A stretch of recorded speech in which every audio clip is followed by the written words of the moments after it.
Welcome to Tribe Talk, everyone. I'm Laura Neal. And I'm Rachel Evans. And today we're going to be talking about the tribe journey and how we got to where we are today.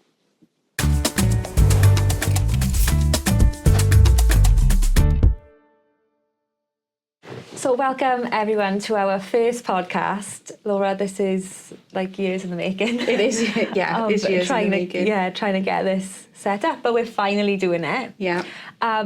So before we kick things off today, and for our future podcasts, we just tell the listeners like why we're even doing Tribe Talk, why now is the right time, and why you wanted to start Tribe Talk. Yeah. Well, not me, why we wanted to start it. Yeah. We've been talking about it for so long. I think this the clinic as a whole, isn't it? There's so many of us here. So I think for those of you who are not aware of who we are, have never heard of us before, we run a children's therapy clinic. We're based in South Wales and we focus on providing trauma-informed care. So we work with lots and lots of children who've experienced different types of trauma. So it might be neglect, it might be domestic violence, children who've suffered a bereavement or significant bullying in school, any type of childhood trauma we work with. And there's lots of us here who are quite specialist in different areas. We've got different passions. And we've talked for a long time about setting up a podcast to try and spread the word about how to support children who've had these really, really difficult life experiences. Yeah. And just to be able to help them. So I think it is about getting more information out there about how we can support our children. Yeah. And the people that support them. Yeah. So our Tribe Talk is all about our tribe model and what we do in the behaviour clinic that support those people to deliver trauma-informed care in practice. So if you're a parent, a foster carer, a guardian, relatives of children that have experienced trauma, and relatives of, a part of those families, you're in the right place because we're going to be talking lots about trauma-informed care, about how that links to our tribe model and our framework, and how we, as a company, support children who've experienced trauma and their families. Yeah, and then how you can start to implement some of that if you need that for your child. Anything I think that anyone can learn from. Because we've learned so much over the years, haven't we? We've learned how to do things and how not to do things. Yes. And it's about sharing those experiences, I think. Yeah. And sharing more about, for me, sharing more about trauma-informed care and what that looks like in practice. Yeah. And what it does not look like. Yeah. Yeah. And how we implement that across lots of different aspects of work that we do within therapy, within residential care, with the parents and carers that we support in consultations. So as this is our first podcast, I thought I'd start off by telling you a little bit about the Tribe journey and how we got to where we are. So Tribe is a model of trauma-informed care. But it's been a really, really long time coming. It started many, many years ago, at least 15 years ago, maybe a little bit more. Wow, yeah. Yeah, like to pretend I'm a little younger than I actually am. Yeah. So where did it start? So many years ago, I was a practicing social worker and things really, really started off there. So and if you are a social worker, this might be something that you've experienced. As in the early days of social work, and this did start fairly early on, I started to find that I couldn't actually support a lot of the families that I was there to support. And a lot of the time in quite complex situations. So working with parents or foster carers who were trying to support their children who were maybe physically aggressive or they had quite severe anxiety, wouldn't come out of their room. I remember one time a carer asking me for advice on her child who was self-harming, and then another carer who was being hit every day and was just asking, what do I do? And that continued for several years within social work, where I would go to support families, support carers, and would be asked about these different challenges. And it wasn't in every situation, but it was in a lot of those situations. I worked in child protection and with looked after children. And the reality is that lots of the children that are within those systems have lots of complex needs. So as I was going through my journey as a social worker, I was becoming quite frustrated that I didn't have the knowledge and the skills to be able to help these families. That's what my job was, that's what I was there for. But actually, my training hadn't equipped me for supporting any of these complex needs, really. And all I was able to do was refer to other people. So I would refer maybe to a therapist or to a psychologist and hope that they would be able to help. But actually what I found was a lot of the time they were in the same boat as me and they also didn't know how to help. So as I said, this was quite a long time ago. And after years of experiencing this, it really led me to more frustration. Now, many of you might have seen my journey as a life story worker, and this came into this journey as well, where I was asked to do life story work, and there wasn't any guidance or support for that. But that journey kind of forms part of this one, but is slightly separate as well. But I'll bring that in a bit later. So what I did was wanted to find out. I knew there must be some solution out there. I wanted to find a solution for how we supported children who had these complex needs. What is it that we could do on the ground that would really make a difference to these families that I was seeing?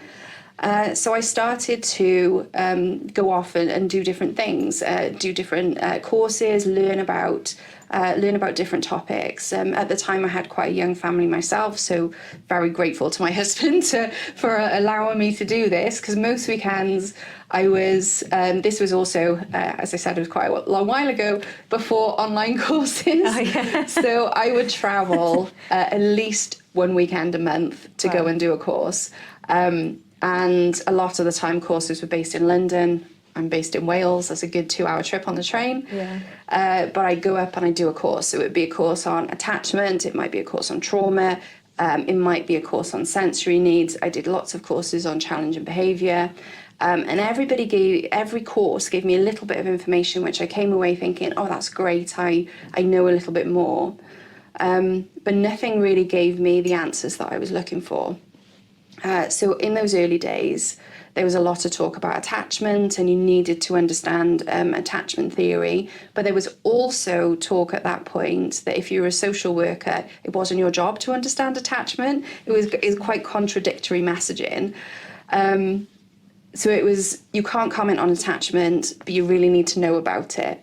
And that quite frustrated me as well, that we were getting these mixed messages as social workers. You're not qualified to do that, but you need to know about it. I didn't know that. That's interesting. Yeah, so so some of the first courses that I did were on attachment, and that kind of motivated me to think, right, I need to become an expert in attachment. And later on, I ended up undertaking a lot of attachment-based course assessments because I'd learned so much about attachment. So that was kind of the first part of my journey, doing lots of courses on attachment, on psychological well-being.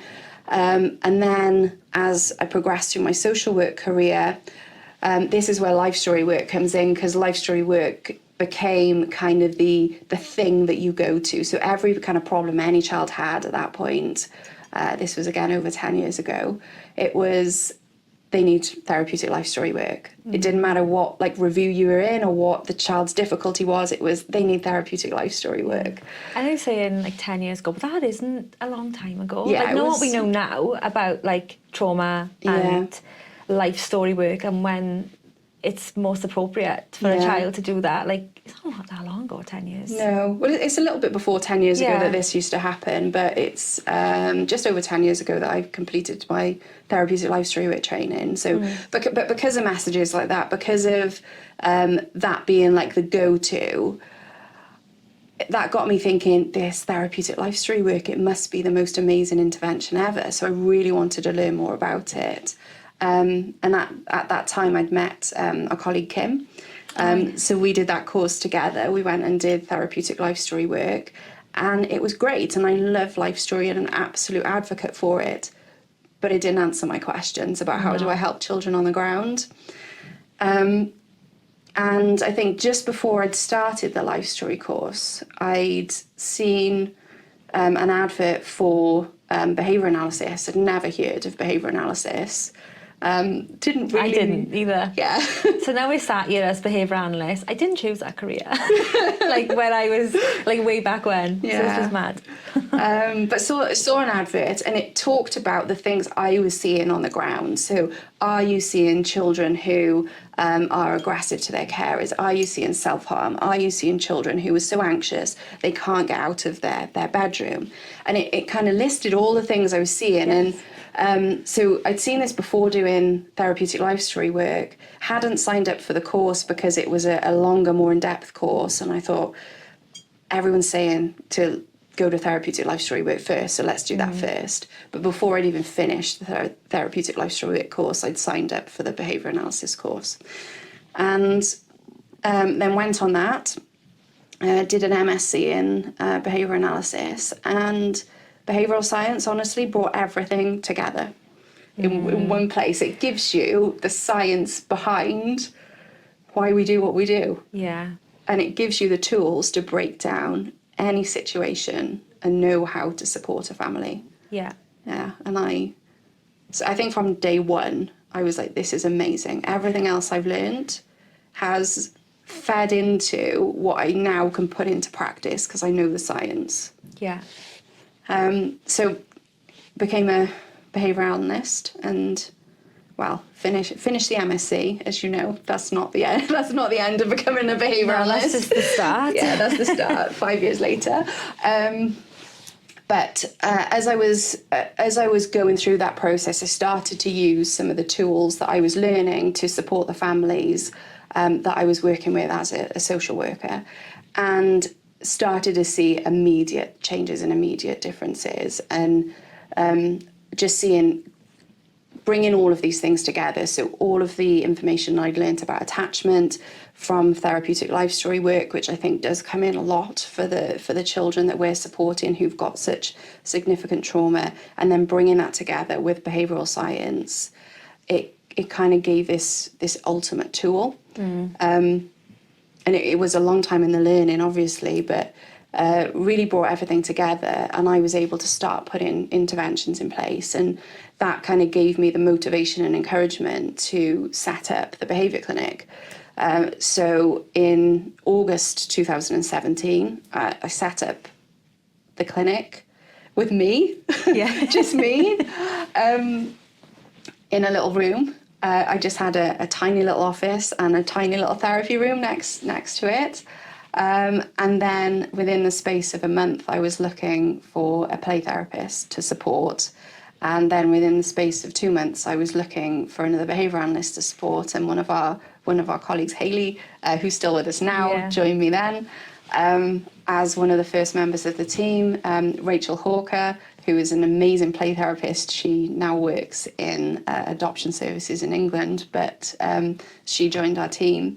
I think it just and it blew up from there. we were getting good outcomes for so many families that within the space of 4 months, I had 5 members of the team, because we were getting so many requests for support for families who were experiencing exactly what I'd seen in social work. Children who were really struggling with emotional outbursts, aggression, with processing trauma, and to really significant things like self-harm and suicidal ideation, and bringing the different elements together, we were getting effective outcomes. And things have grown from there, really. And so that was back in 2017. And where this fits into Tribe, so we started to develop as a clinic, and with everyone feeding in, I think everybody who's joined our team has brought so much experience and different perspectives. So we started to develop Tribe, which is a model of trauma-informed care. You joined the team. Yes, I joined in 2019. 2019, yeah. And with you brought early intervention experience. How do we support our really young children? Some of the amazing stuff that you've brought is how do we support with preschool life skills? Yeah. So things like tolerating for a child when they're being told they can't have something, waiting, functional communication. Yeah. And that's like a whole other podcast, isn't it? We could talk forever on that. Yeah. But yeah, my background was with children that had was diagnosed with autism, ADHD, other learning delays. And what I'd learnt from like a skill building perspective, and I still talk about this now, is when we're seeing high levels of challenges, it's not just all about behaviour reduction. So we're not just focusing on like reducing that behaviour, but how are we skill building? And that's all true with the children that we work with missed learning opportunities. How are we teaching them skills to be successful and independent, isn't it? And that's really core to trauma-informed care, isn't it? Because bringing it back to like the tribe model, and part of trauma-informed care and what we wanted to develop is this understanding that usually children have these difficulties because there's something missing, there's something that they haven't developed or they haven't learned. They might be experiencing developmental trauma. They might have gaps in something like their social development because they haven't had those experiences, or they've had really negative experiences which they haven't been able to learn the right things from. So it's about how do we teach those skills now, and how do we develop that so that there are no longer these gaps for them. Yeah. Sorry, Laura, I kind of jumped in then to like, and we sidestepped. No, it's so fine. Back to like, 2017, starting the clinic off, the tribe model. At that point, what were you thinking? What were you learning at that time? What was different? Because I think for me, when I joined in 2019, COVID hit, like straight after that. And I feel like it was all these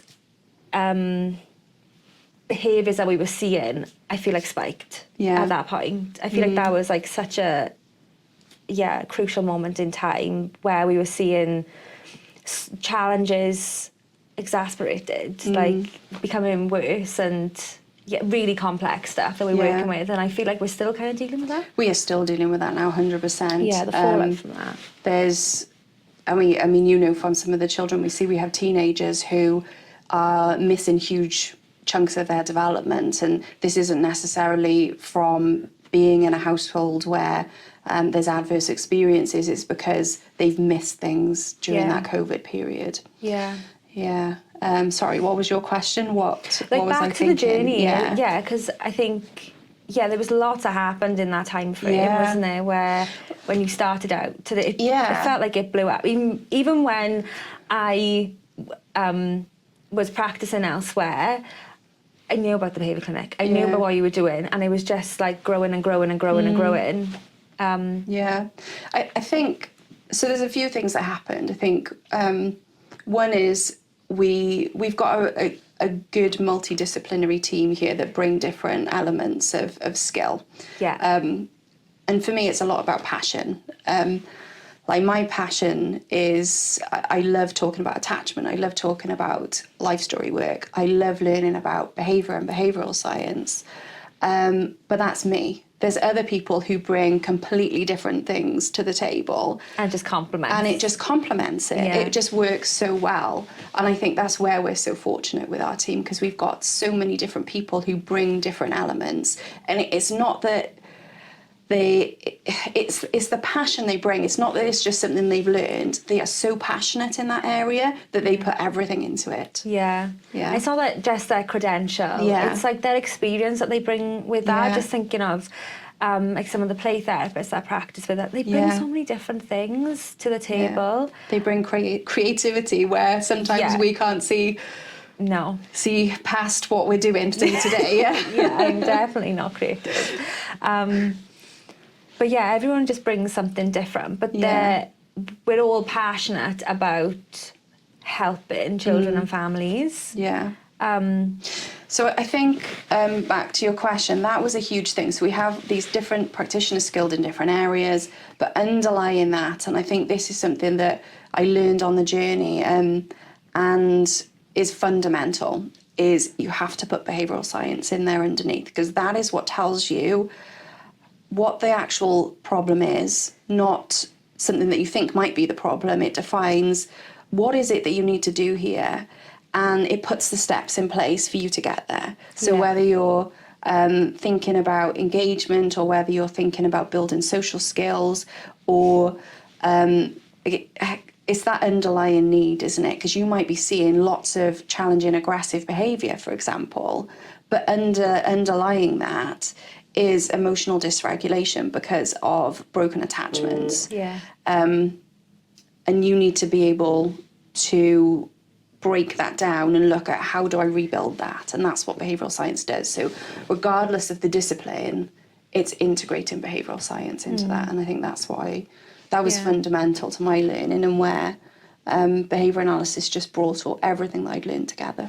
And I think, I suppose our journeys are a little bit different, but that is what I took from behavioural science. You know, from working in schools and them having like a problem where you know, we've got this child that is, you know, completely trash in the classroom. Like, what do we do? Or we got this child who is biting, and it was almost like professionals were looking for like that one strategy that was going to solve the biting in every child. You know, whereas behavioural science, it taught me like the purpose that behaviour was serving. It doesn't matter what that behaviour looks like. Why is that child engaging in that behaviour? What are they trying to get from that? And that's where we get to the root cause of problems. And that's where I started in my practice to start to see, wow, this is something that really works. I talk about this quite a lot with the team, or if I'm sharing my experience. My first ever interaction, I suppose, with how behavioural science works is working with a child that had no speech, was communicating, you know, taught him how to communicate, and then started speaking. And it was like, wow, we've taught that. And, you know, don't get me wrong, it was like approximations, but of words. But that it just built on that, and just, you know, thinking back to all the children that we've supported over the years and where they've started and where they've come, like that is down to how we've taught skills. That is behaviour analysis in practice. It's that's I found something that works. With teaching skills, with managing challenging behaviour. That's when my journey kind of started. Before I sidestepped from working with children with autism and learning delays to practicing trauma-informed care and behaviour analysis. I think there is such an overlap with that, isn't there? Because what we find ourselves doing quite often is looking to the learning disability literature to input into trauma-informed care, because at the end of the day, lots of the children that we're supporting have delays, which are sometimes similar to those with learning disabilities. And going back to what we were talking about earlier in the podcast about trauma-informed care, isn't it? That, you know, it is a bit of a buzzword at the moment, or it has been for a couple of years, and what that actually looks like. But within trauma-informed care is becoming a little bit more researched, but up until now, we did have to look to the literature around like learning disabilities to then inform our practice a little bit, because there is so much overlap. But only in recent years, I would say that the literature is becoming a little bit, or trauma-informed care is becoming a lot more researched. And there's still not lots of research on it. But again, that's why we're a data-based organisation. I think that was something that I wanted to establish early on. So if we're implementing any type of intervention, we're taking data alongside that. So we're always evidencing, is this working or is it not working? Are we seeing a difference? And interestingly with that, where we use that data a lot of the time is to congratulate parents on the difference that they've made, because sometimes when you're living it, you don't always realise the difference that you are making, and we can demonstrate that to parents with the data that we take. Such a core part about practice, isn't it? Because when you can imagine living with children that are experiencing high-level challenging behaviour, aggressive behaviours, targeting targeting their families or even the environment, and it's hard to deal with day in, day out. And when you're just so focused on, this is another challenging behaviour, they put in so much effort into implementing different strategies to support. But when we actually go with the data and say, we've reduced challenges and you've had a really good week, and until it's in front of them on paper, it brings it. And increased that engagement, isn't it? Increased that family interaction, those attachments, and that's what we're looking at. It's what you said earlier. It's not all about.